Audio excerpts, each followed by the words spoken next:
Bonjour, aujourd'hui nous recevons pour un grand entretien sans concession Jean-Pierre Grand. Un grand entretien. Bonsoir. Donc Jean-Pierre Grand, sénateur, 67 ans, c'est bien ça? Bah oui. 35 ans maire, député, l'archétype du politique local, influent, malin politiquement, puissant, beaucoup de réseaux, pas seulement du réseau téléphonique. Bah, c'est gentil tout ça. Voilà. C'est gentil, ça vous va? Oui, comme présentation? Oui, c'est gentil, c'est gentil.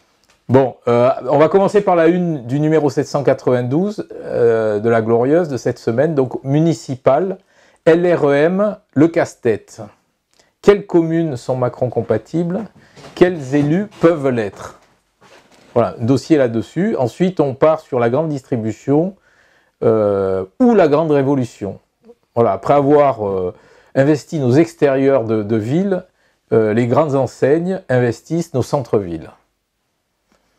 Un dossier sur une interview du professeur Sultan, furieux contre la démission du gouvernement, sur le scandale sanitaire des perturbateurs endocriniens. Oui, c'est son grand combat. Voilà. Il a raison.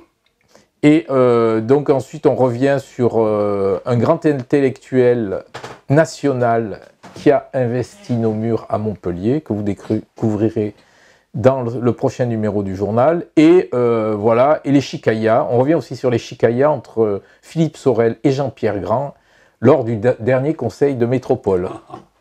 C'était pas un grand moment, c'était un long moment. Bon, on va revenir là-dessus. Donc Jean-Pierre Grand, rebonsoir.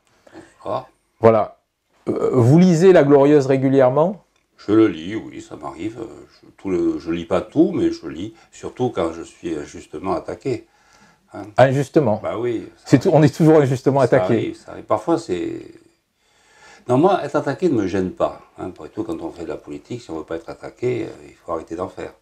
Donc, ce que je déteste, parce que bon, c'est ma conception de la presse, de la démocratie, c'est quand on donne des informations qui touchent à ma personne, hein, à mon intégrité, et qui sont fausses. Ça, c'est quelque chose que je ne supporte pas. Je reconnais, et c'est pour ça que je suis là ce soir, que la dernière fois, il y avait une erreur dans un article, je l'ai considéré comme une erreur, et non pas comme une fausse information volontaire. Je vous ai fait passer un document, vous l'avez publié in extenso, et c'est la raison qui a déterminé ma présence ce soir ici. Voilà, donc on a réparé la faute. Ben oui. C'était pas une fake news. C'était pas, ça aurait pu le devenir, mais ça ne l'était pas. Un jour, vous avez dit que La Glorieuse était un journal anti-parlementaire, parce qu'on dénonçait un petit peu vos effets de manche. Alors rassurez-vous, quand je vous ai dit ça, vous étiez des précurseurs. Aujourd'hui, vous êtes noyés dans la masse. Ah, est-ce que vous maintenez alors? Ben, je ne sais pas si vous êtes plus ou moins anti-parlementaire, ou si vous donnez de l'anti-parlementarisme, mais aujourd'hui, c'est un sport national, l'anti-parlementarisme. Est-ce que les sénateurs sont épargnés? Non, pas du tout, peut-être moins encore que les autres. Vous savez, l'antiparlementarisme, c'est toujours un vent mauvais. Quand on commence à s'attaquer à la démocratie et au Parlement, généralement, ce qui suit, c'est la presse. Hein, c'est comme ça, c'est le vent de l'histoire. C'est pour ça qu'il faut, je crois, faire preuve de beaucoup de lucidité, beaucoup de retenue, et savoir faire passer des vrais messages sur ce qu'est le Parlement. Enfin bon, on dénonce des effets de manche, c'est pas quand même...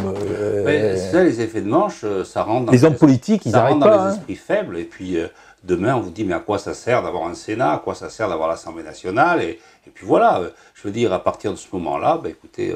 on ne peut plus dénoncer les effets de manche alors des parlementaires. Je ne sais pas dénoncer les effets de manche, dénoncer des parlementaires qui disent n'importe quoi, ne pas être d'accord avec leur vote, ne pas être d'accord avec leur expression, leur vision, tout ça c'est normal, c'est pas de l'antiparlementarisme, c'est le jeu normal de la démocratie. Non, l'antiparlementarisme, c'est quand on s'attaque à l'institution.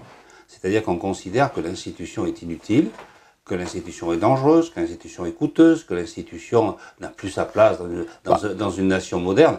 Bon, mais là on sait où ça mène. Bon, nous, on a pas mal tiré sur la réserve parlementaire.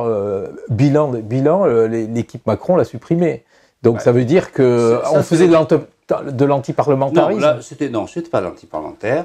L'antiparlementarisme, pas du tout. C'était une méconnaissance de ce qu'était la réserve parlementaire. Moi, je vais vous dire, ma réserve parlementaire, quand j'étais député, puis quand j'étais sénateur, je suis toujours sénateur, mais elle s'est arrêtée, c'est 120 000 euros par an. Bon, je ne faisais pas distribution pour faire plaisir. Hein. Dans les petits villages, hein, de toutes tendances politiques confondues, et puis en plus dans les petits villages, si vous arrivez à connaître exactement l'étiquette des gens, hein, c'est que vous êtes fort. Dans les villages, quand un maire avait 100 ou 150 000 euros de travaux, lui donner 10 ou 15 000 euros supplémentaires de subvention, c'était parfois déterminant. Voilà. Et aujourd'hui, qu'est-ce qu'on voit? On voit que finalement, ce qu'on a enlevé aux députés, aux sénateurs, l'État l'a repris à son compte. Parce que la plus belle réserve parlementaire, c'est celle de l'État. Les préfets ont des millions et des millions d'euros à distribuer. Alors certes, il y a une commission officiellement, mais pratiquement, il y a quand même la technostructure a plus de poids que nous sur les millions et les millions qui distribuent dans les communes. Voilà. Donc, vous savez que la réserve ministérielle existe toujours. Hein. Ils ont des millions et des millions à distribuer chaque ministre. Bon. Et nous, on avait 120 000 euros.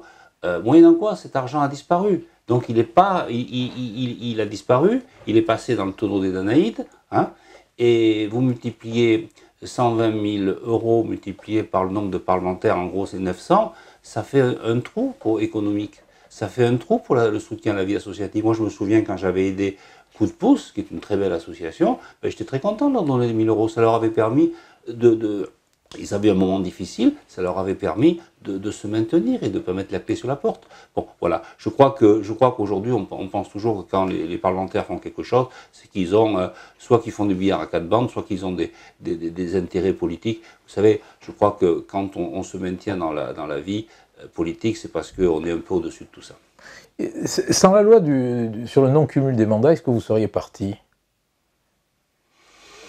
Alors, en ce qui me concerne, j'avais décidé d'arrêter ma fonction de maire, enfin de ne pas me représenter à la fin de ce mandat.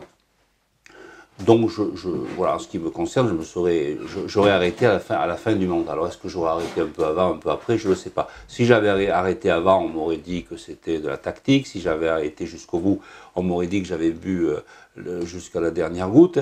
Bon, voilà, la loi s'applique. Voilà.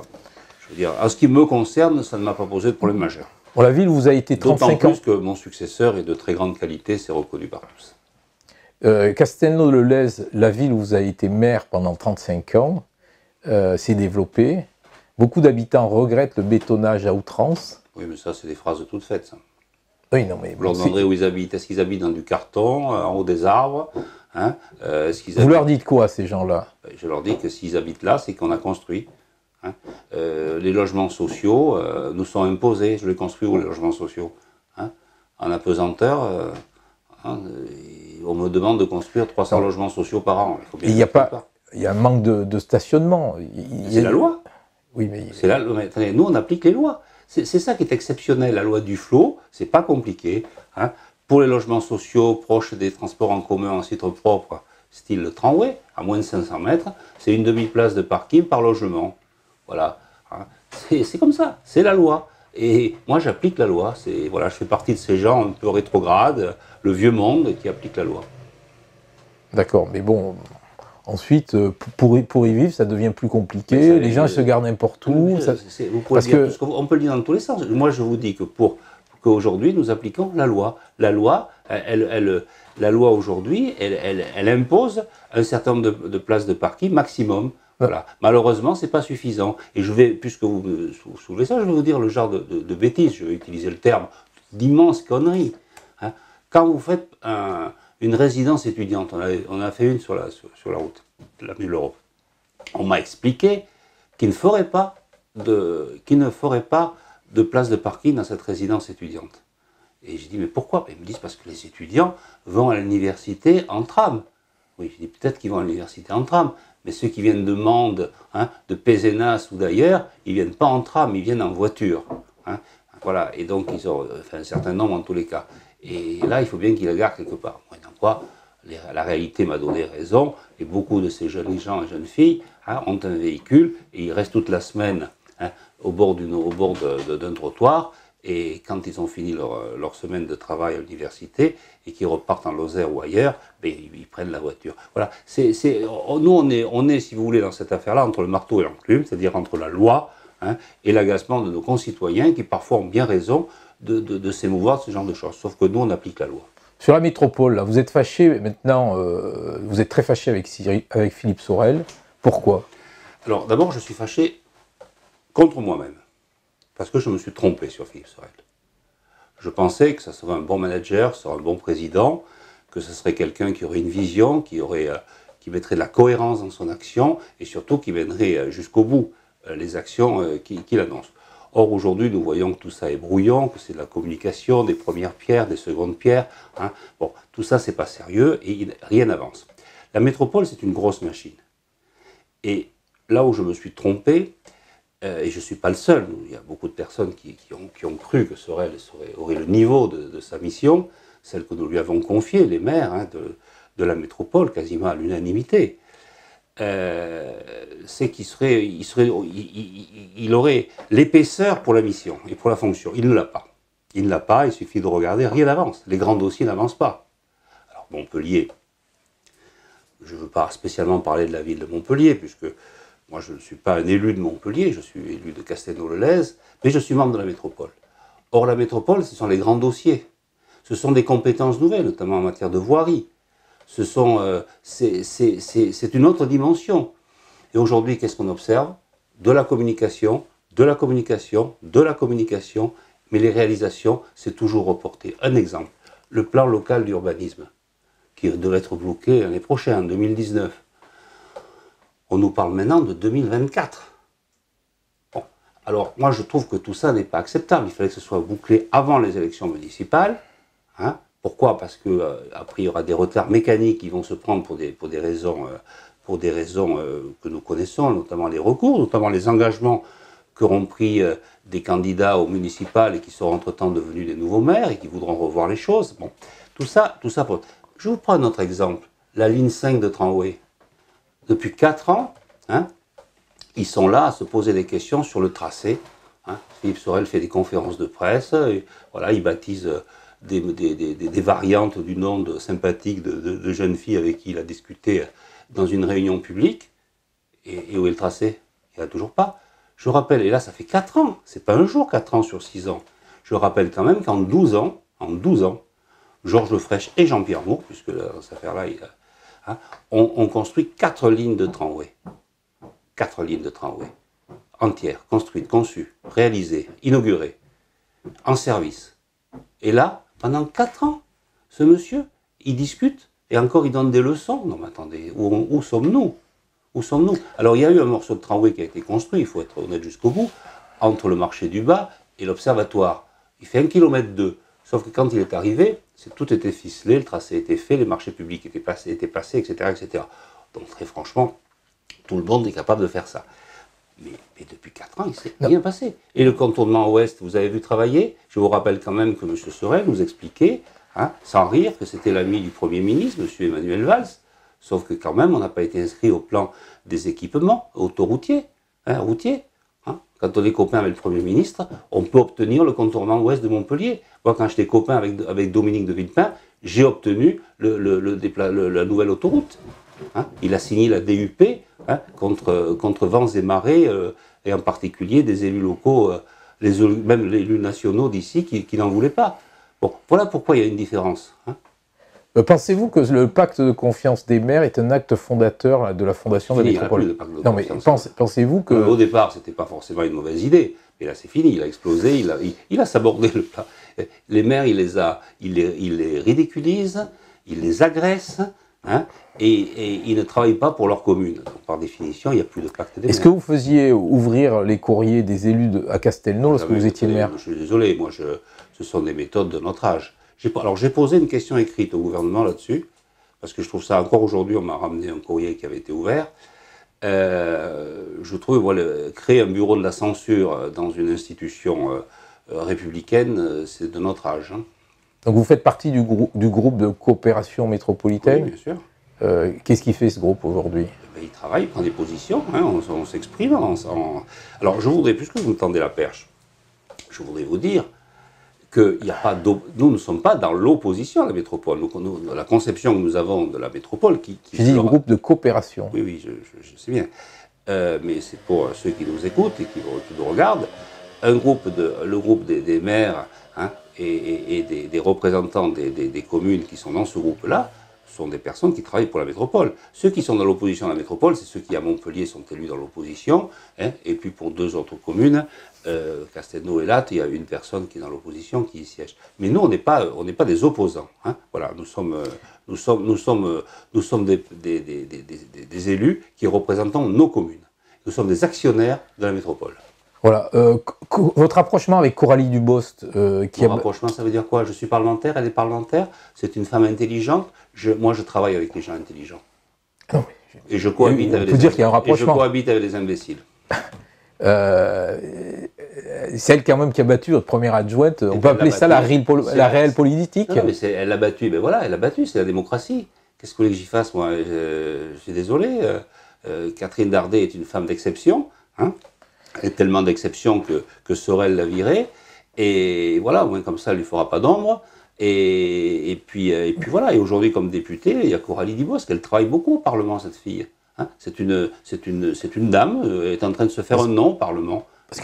Parce que parfois, c'est un peu difficile de vous suivre. Vous êtes les Républicains. En 2014, là, vous étiez contre le candidat républicain Dominique Régnier. Même le tribunal m'a donné raison. Et vous aviez soutenu Philippe Sorel. Bien sûr, je vous ai dit que je m'étais trompé sur Sorel. Sorel, j'ai tout faux.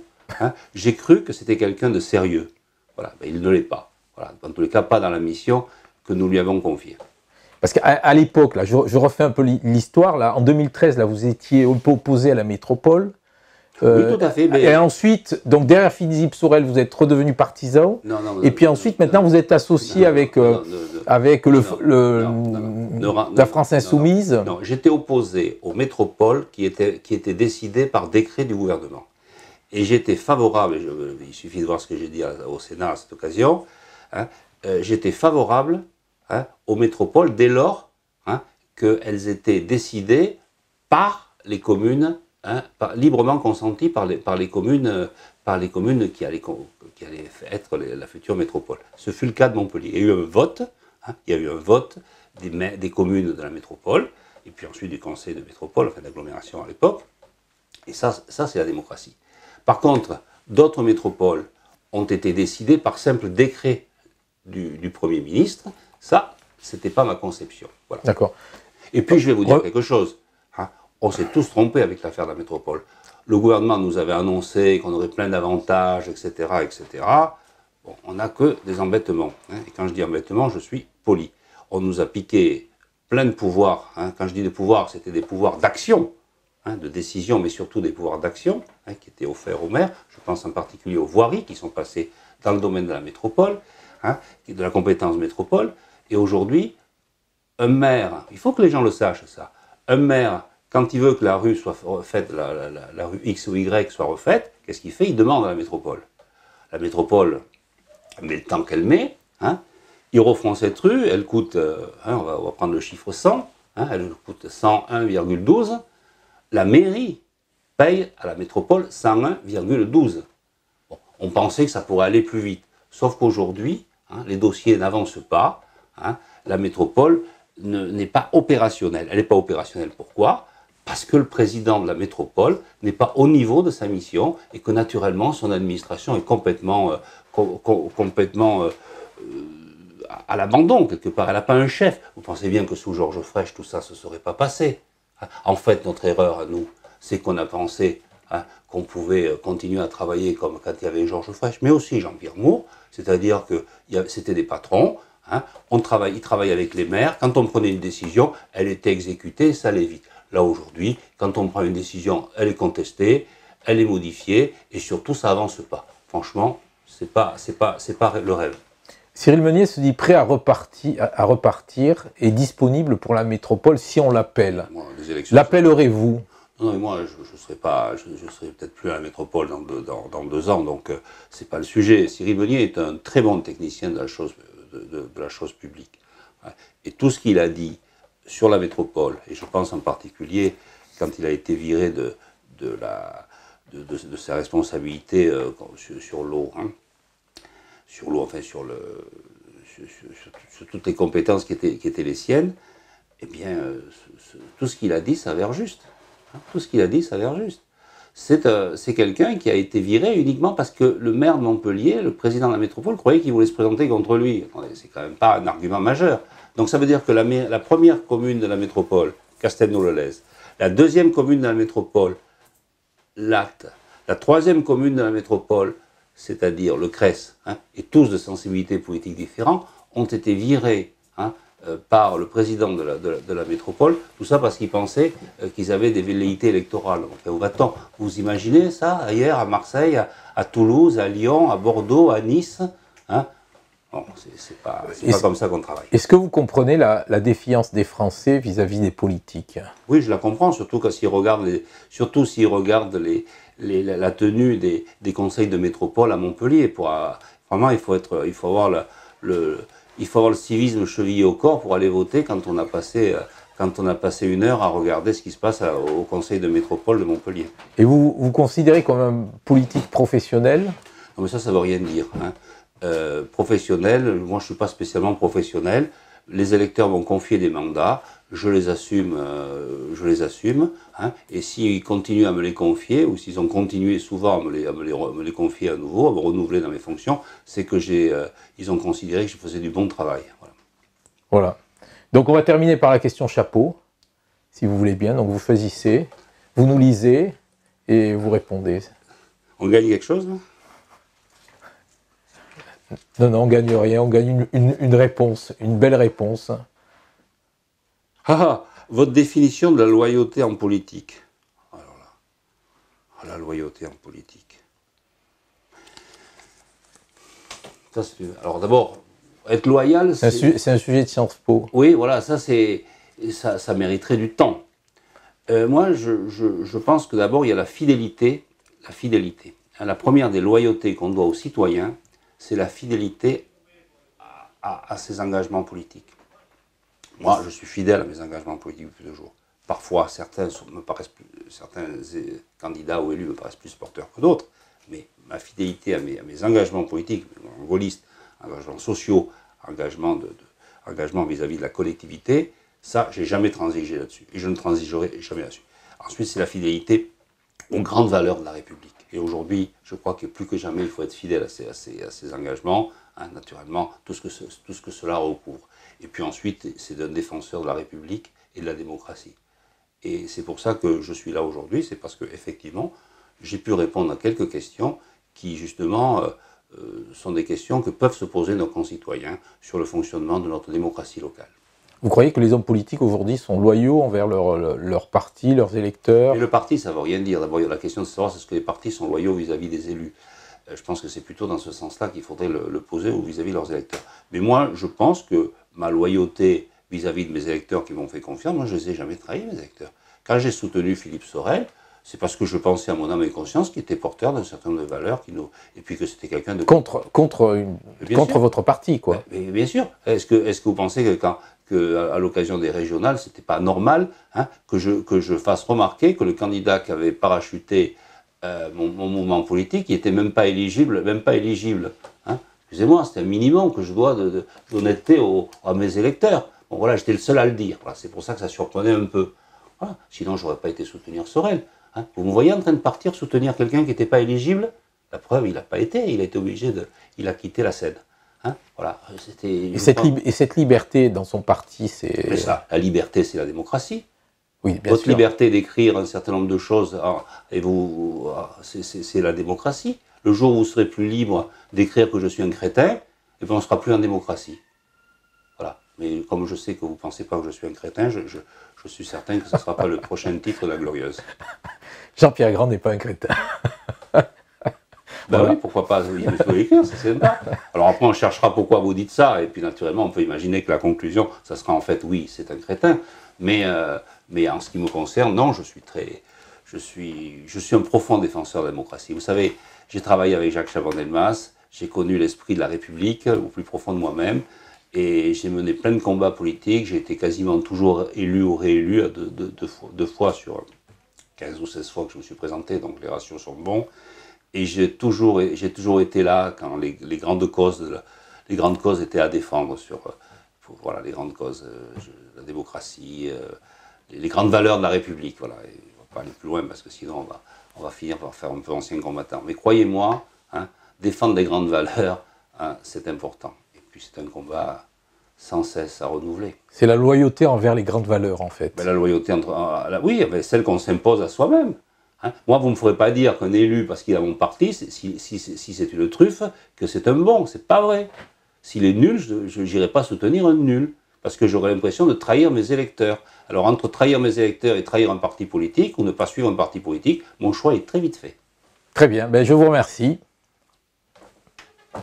Et vive la vie. Voilà, c'est dit. Que la vie soit belle.